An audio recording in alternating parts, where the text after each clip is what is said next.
Okay, can I welcome everybody back from lunch?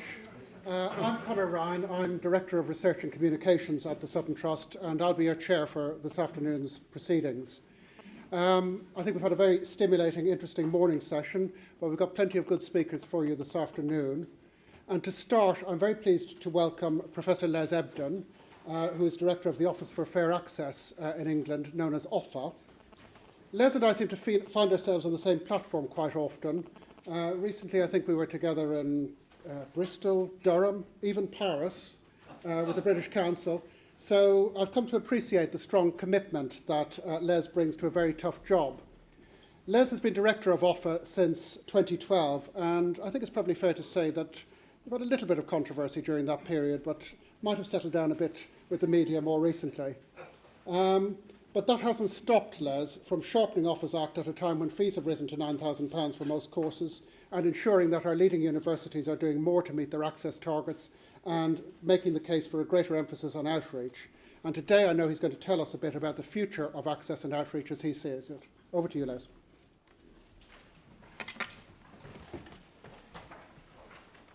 Thank you very much indeed, Conor. It really takes a lot of commitment, of course, and passion to turn up in Paris, but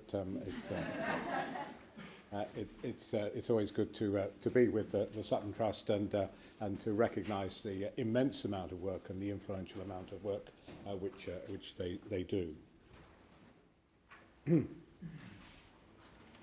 Well, I know we've people from all around the world here, so just very quickly, what does the Office for Fair Access do? It promotes and safeguards fair access to higher education, particularly for people from target groups, particularly from lower income backgrounds and a number of other underrepresented groups in higher education. It came about at the time of the increase in fees and the fear that members of Parliament had that fees would put off students from lower income backgrounds from going into university. And the way that that's done is those institutions which want to charge above the base fee, nowadays £6,000 a year for full-time students, and universities are allowed to charge up to £9,000. The way that we do that is by asking institutions that want to charge above the base fee to submit an access agreement to the office for my personal approval. I don't say that with great pride. I say that because when you have to sign off 180 access agreements, then you realise that it's a job which can't be delegated by law. And I've been asked particularly to talk about access in the new landscape, which started in 2012 with the dramatic increase in fees from around about £3,000 to around about £9,000, and what's happened in that period. Well, we've had two rounds of recruitment to universities since the higher fee level, and not surprisingly, the first year of the higher fee level showed a significant fall in recruitment to universities, and there was a recovery in 2013. So far, so good in terms of the impact. Some of the more dire prognostications have not come about, but it's certainly too early to be sure with just two intakes. Obviously, we've had two intakes of students who were already on course to go to university when the increased fees were announced. And so we watch with anxiety this year's applications of people who hadn't made the decision to stay on at school after the age of 16 and see what the impact will be upon them. While the general picture is encouraging, there are two groups of students that we are particularly concerned about who seem to be adversely affected. One group is mature students. The numbers of mature students dropped in 2012 admissions, and they did not recover last year. In fact, there was a further small drop in mature students accepting places. We don't yet know what actual enrolment figures are, but in terms of acceptances, we know that mature students were down again in 2013. The most dramatic fall has been in part-time numbers, which have decreased by some 40% over 2 years. This is obviously a very worrying fall in numbers about which I and others are seriously concerned. Of course, it overlaps with mature students. It also overlaps with a period when we thought we would see an improvement in part-time numbers because part-time students were included in the fee loan system. But it looks as though the adverse effect of as the higher fee levels, which are now set in the absence of a grant subsidy for universities for part-time students, the higher fee levels which are now set offset the fact that those fees no longer have to be paid upfront for students who've not previously got a degree. Now, as far as widening participation is concerned, we have a mixed story to tell, a success story in the sense that as a whole the sector has succeeded in widening participation since the mid-2000s, since the establishment of OFFA, if you like, as an office, and that has seen a significant increase, particularly in those from the lowest participation areas. If I was to carry that graph on to what looks like the 2012-13 and indeed the 2013-14, then I think we would see that increase in participation from the 1/5 of the population which had the lowest participation in the 20th century. We see that group probably have increased its applications by 50, maybe if we look just at the acceptances for last year, maybe as much as 70% over what it was in 2004 when OFFA was established. So a very significant increase, but you'll notice from a very low base. And those of you with a statistical background will realise that it's much easier to increase a low base than it is a high base.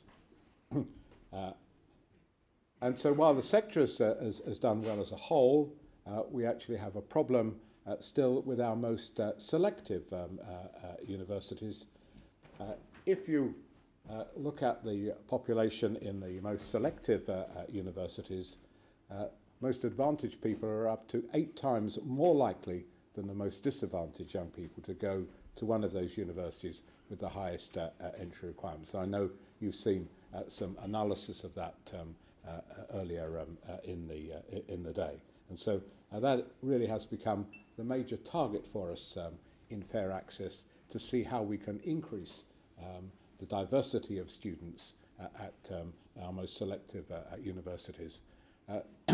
Because, of course, we know that academic excellence and world-class universities depend on having a diversity of students, and as a nation, we will only build excellence in our universities if we can reach out to the whole pool of talent and not just a small selection of it.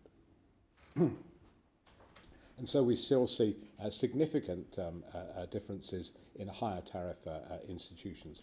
If I look here at the application rates for students to these higher tariff institutions, then those from the lowest tariff, do we have a pointer here, or do I? No, I'm afraid there isn't. Okay.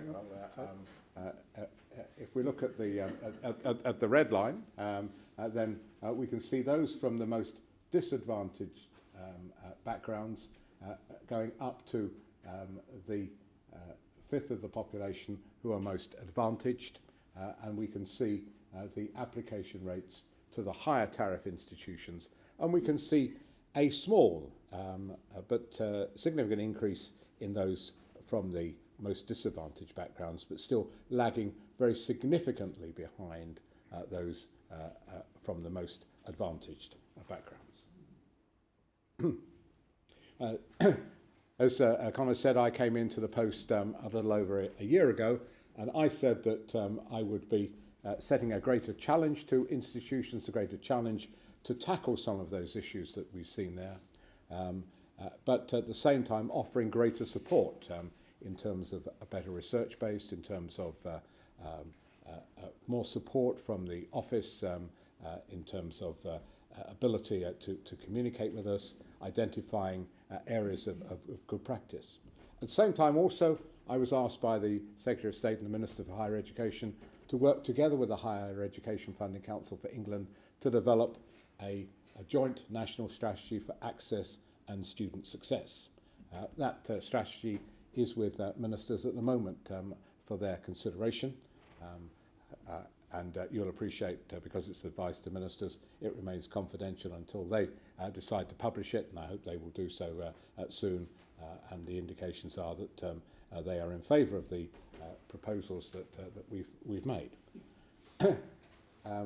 Since I became director, I've been emphasising the importance of looking at outcomes and not just aspirational targets. Access agreements have some wonderful targets in them. The question is, how well are we doing in achieving on those targets? Not just about access, but for some universities, about retention and student success, because it is a chimera to expect to recruit students from low participation backgrounds only for them to not succeed, either because they drop out of university or they don't have the opportunities in the employment market that they expected. I've said we need a greater emphasis upon evaluation, and I'll talk a bit about how we're hoping to do that with HEFCE. Universities tell us they'll be spending £809.5 million on access activity in the next few years, and therefore we think that it's very important that we can evaluate the effectiveness of that spend. And indeed, I'm not asking for more spend from universities in this area, but I am asking for a smarter spend based on evaluation of what works.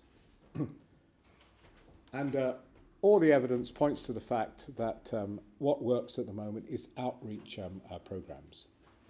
Most of the money that those universities are spending are going on bursaries and scholarships. The evidence is that that isn't particularly effective about influencing people about going to a university, or indeed which university to go to. And therefore we think that money in many cases would be better spent on outreach programs. I think this ties in with the research that you saw this morning, which suggests that not everybody who has the ability is actually targeting the most selective universities. They feel in some way that those kinds of universities are not for them, and we need to overcome that. And as we increase aspiration, I can give you plenty of examples that I've seen how increased aspiration has led to increased achievement in our schools as well. We said we want to see more student involvement in the writing of access agreements, and everybody now consults with their students over their access agreements. We've also said we want to see a coherence between the access agreement and the equality and diversity policies that universities have. And it was a little bit of a surprise to me that in the siloed way universities are, some equalities and diversities professionals were not involved in looking at the access agreements, even though universities have a legal obligation to look at the effect of any of their policies on those with status under the Equalities Act 2010. Outreach is something that I've stressed because it raises aspirations. It makes people think that higher education is for people like me. I show at the top there an outreach programme by the University of Nottingham. I think they're in a food science laboratory. I don't know whether they're telling the difference between beef and horse meat, but they're showing what an important role science plays in our everyday life. Good outreach includes accurate information on finance and subject choices, and very often students make the wrong choices at GCSE and at A-level for the courses they want, because there is a paucity of good information, advice and guidance out there. We've been stressing that good outreach activity starts early, starts in primary school and continues and must be in place before key decisions are made. And one of the key things that the most selective universities need is to grow the applicant pool, because it is, again, as the research you saw today, the lack of students, the diversity of students in the applicant pool that leads to some of the issues that we've been talking about. We, as I say, have submitted the national strategy to ministers, and one of the Fruits of that collaboration is that between the office and the Higher Education Funding Council is that one of the things that used to most irritate me as a Vice-Chancellor, actually lots of things irritate a Vice-Chancellor, that's probably a slight exaggeration, but one of the things that used to irritate me a bit was that I had to respond to both the Higher Education Funding Council and also to OFFA on access and widening participation. I submitted a widening participation and strategic assessment to the Funding Council and an access agreement to OFFA. Those of you representing universities here will be pleased to know that in future they'll be brought together in a single document, a strategy for access and student success, the SAS. We've already written to Vice-Chancellors last week about the SAS and what will be in it, and we'll be publishing our guidance in January 2014. It'll cover what you need to say in your access agreement for 2015-16, and it will also cover your strategy for widening participation, which you would normally have submitted to HEFCE to cover the period 2014 to 19. I hope you'll find it flexible enough that you can incorporate the strategies that you have, the target groups that you have, the context in which you work, and the mission that the university has. But it will be a way in which we can emphasise the need to have a coherent strategy in widening participation and not a series of disconnected initiatives. The emphasis on the SAS will be very much about the whole student life cycle, right through from the outreach work in primary schools through to successful transition to postgraduate study and employment. One of the delights for me is working with the Higher Education Funding Council. We can begin to include that transition to postgraduate activity, which of course is outside my remit, but very much inside their remit. And some people have called the new barrier to access. It'll be important for people to show an evidence base of why they're taking the action they're taking, to show a strategic base, and we hope too that will be the opportunity for universities to respond to the new national strategy. I hope when it is published it will be warmly welcomed and adopted by universities as the way forward in providing excellence in our universities by promoting fair access and opportunity for all who are able to benefit from university study. So I'm very happy to take some questions on the way forward, Connor, and to discuss where we're moving. No, thank you very much, Les. So I think we'll take maybe 10 minutes of questions for Les, and Les has kindly agreed to join the panel discussion at 2:30 as well, so there'll be an opportunity to ask further questions there. So could I see maybe 3 questions for Les to start off? If we take one there, and one at the back. So there first, thank you. And if you could please say who you are and where you're from, would be helpful. Thank you. Thank you. Katie Redfern, University College London. Do you worry that the short turnaround from publication of guidance to submission of the SAS will affect whether institutions will be able to put together a really meaningful response and document? Because I think it's only about 10 weeks that institutions have. Thank you. And one behind you there. Hello, Michael Englard from the Academic Apprenticeship Project. I wonder if you could give a little more detail about the national priorities, what they might be, and if there are any particular kind of quantitative targets you'd be looking for. And one at the back, I think, Kath. I've actually got 2. Am I allowed? If they're brief. Okay, well, the first is that OFFA says that it would like us to spend more money on... Can you just remind us who you are? Sorry, John Beard, University of Cambridge. OFFA says they'd like us to spend more on outreach. Our students tell us that they would like us to spend more on bursaries. OFFA says that we should listen to our students. Who prevails?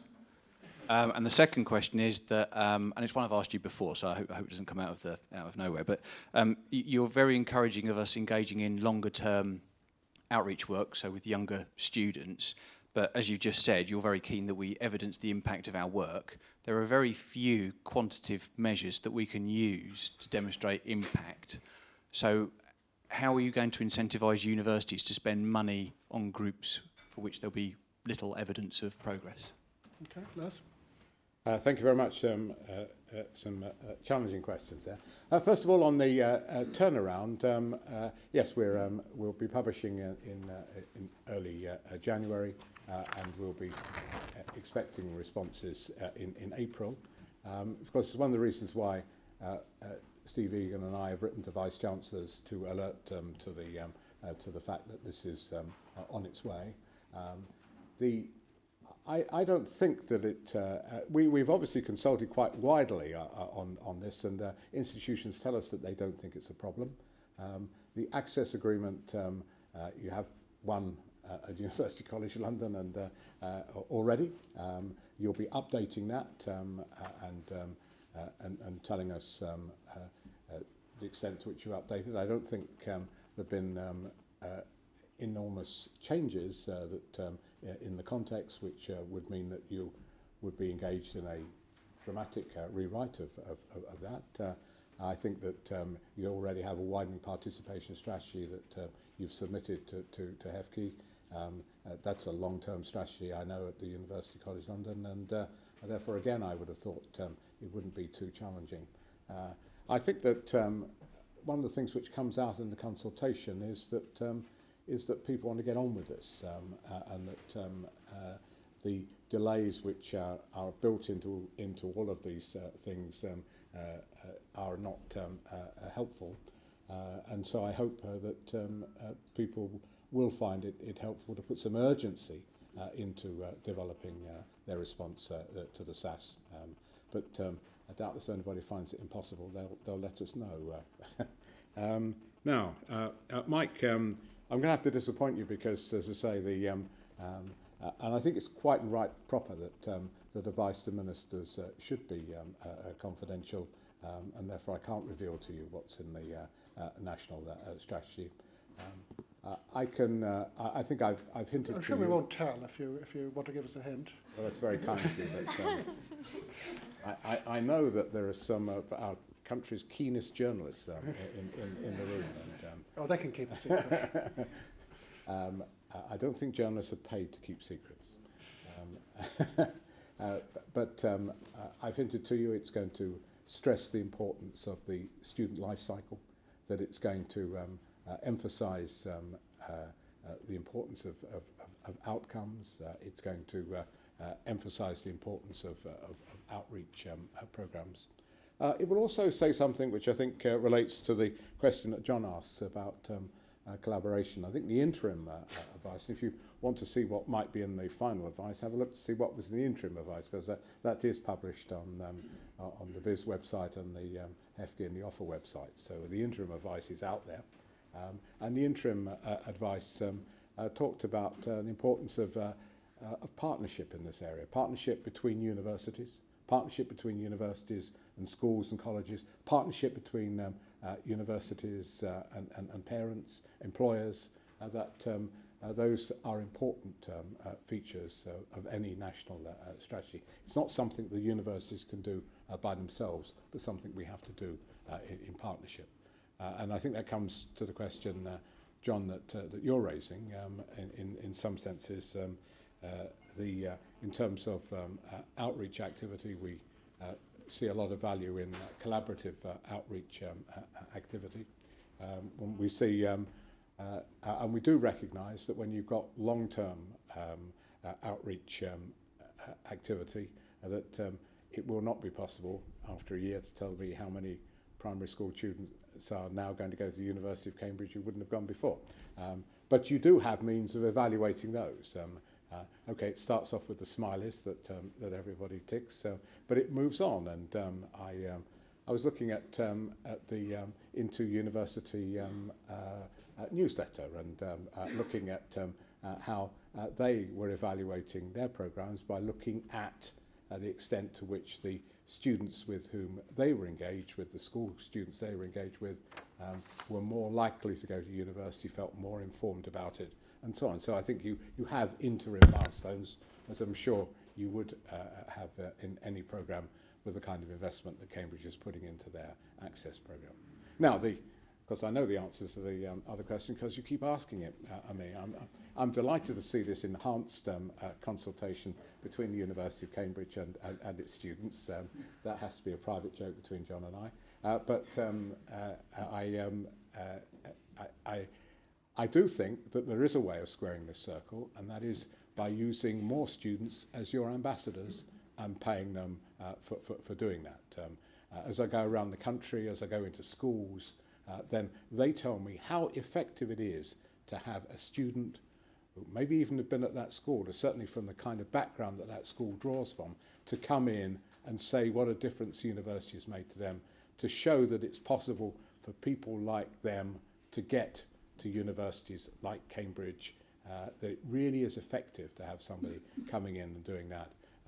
Students benefit from it, of course, because they increase their communication skills.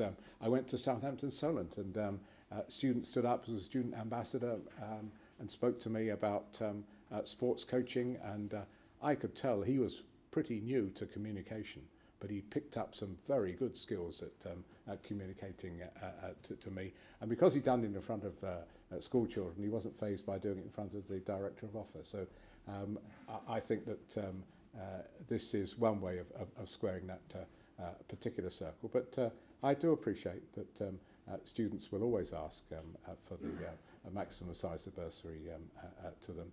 But I think as I go around student unions, they understand that maybe the same kind of financial input could come, but in a different way.